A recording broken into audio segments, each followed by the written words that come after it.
The dynamic between Enneagram types 1 and 8. It's your 3-wing 4 here with that 3-wing 4 envy, trying to just look at things from an objective perspective. It's analysis nonstop. From Enneagram Institute.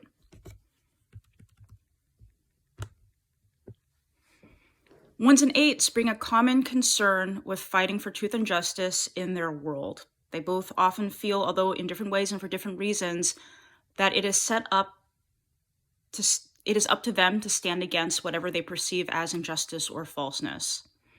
That's reassuring. Both can see themselves as gallant crusaders, protecting the weak, righting wrongs, and making the world a better place. Yes, protect us, SXSPs.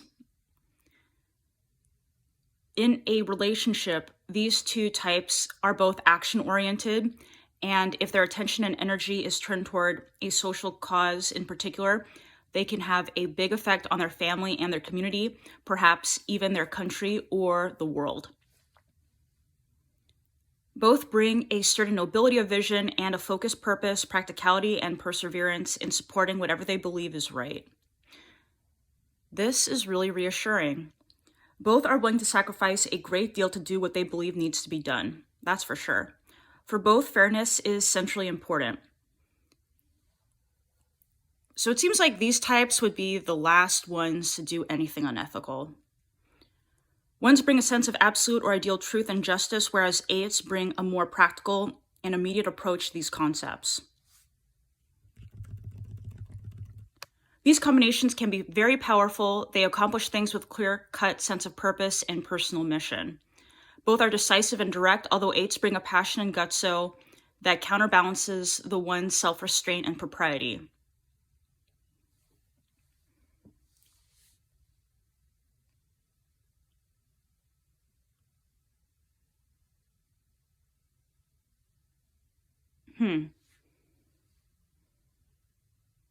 I guess it really depends on your wing for the 8.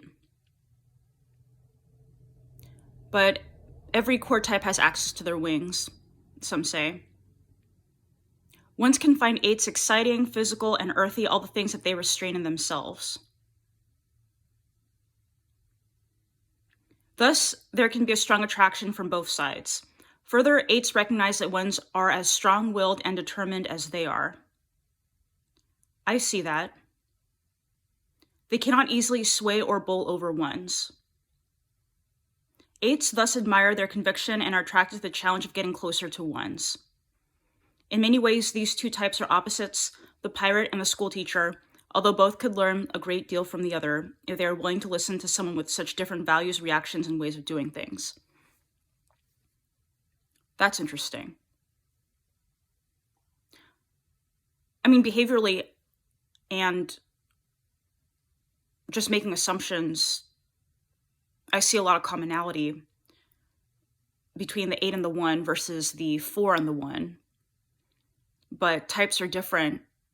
So, of course, there just takes some adjustment between those differences.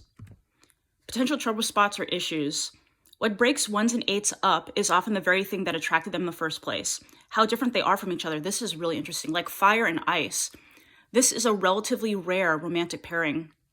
It is easier for them to be friends or colleagues than to live intimately together.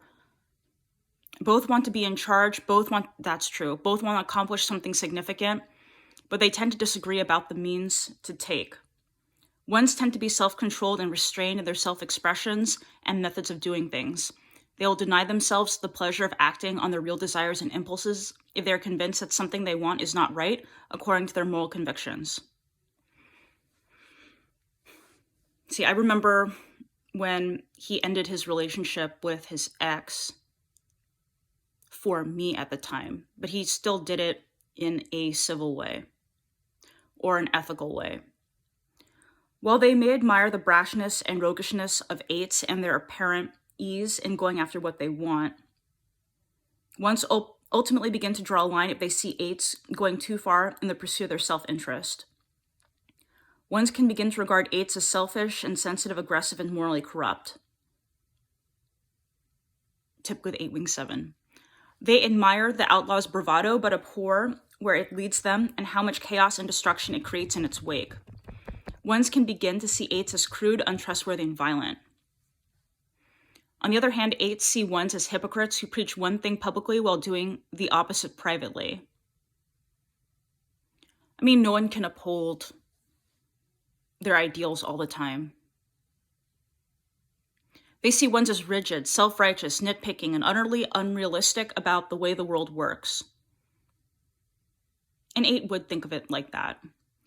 Eights often want to do more outrageous things just to provoke the morally judgmental one into apoplexy. It's when you're so angry you can't even talk, I think. Both respond with anger before they will acknowledge hurt or fear. They can both get into rigid positions and feel that they cannot back down. Violent arguments can often ensue as the relationship flies apart in personal attacks. This is one relationship that is much more difficult to fix once a certain threshold of abuse has been crossed.